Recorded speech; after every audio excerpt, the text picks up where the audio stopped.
আপনি কি foreign client পাওয়ার জন্য রেডি?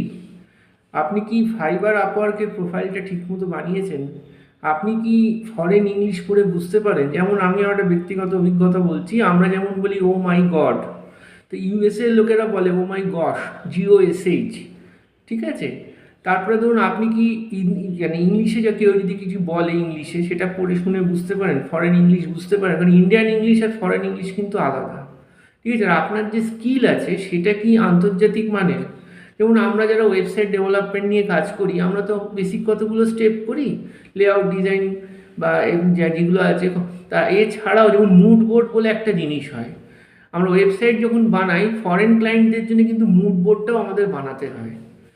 তাছাড়া হচ্ছে যে আপনার স্কিল কি সেই মানে যে আপনি একটা ফরেন ক্লায়েন্টকে স্যাটিসফাই করতে পারবেন?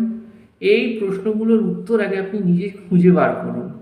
এছাড়া আরেকটা ব্যাপার হচ্ছে যে আপনারা রাত্রিবেলা 2-3টে অবধি ফেসবুকে স্ক্রল করছেন, ভিডিও দেখছেন, রিল দেখছেন, কিন্তু রাত্রি 3টে-4টের সময় যদি কোনো ফরেন ক্লায়েন্ট আসে কথা বলতে, তো সেই পরিশ্রমটা নেওয়ার মতো ক্ষমতা বা মানসিকতা কি আপনাদের আছে? এই জিনিসগুলো ভালোভাবে তলিয়ে দেখুন, তারপর আপনার ফরেন ক্লায়েন্টের জন্য চেষ্টা করুন।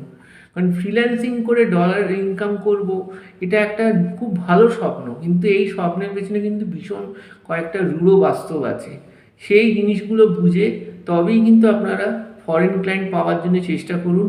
নতুবা আপনি একদিন নতুন হন, সবে ফ্রিল্যান্সিং শুরু করেছেন, তাহলে লোকাল ক্লায়েন্ট নিয়ে কাজ করুন। যদি ভিডিওটা ভালো লাগে অবশ্যই একটা লাইক করবেন। ধন্যবাদ।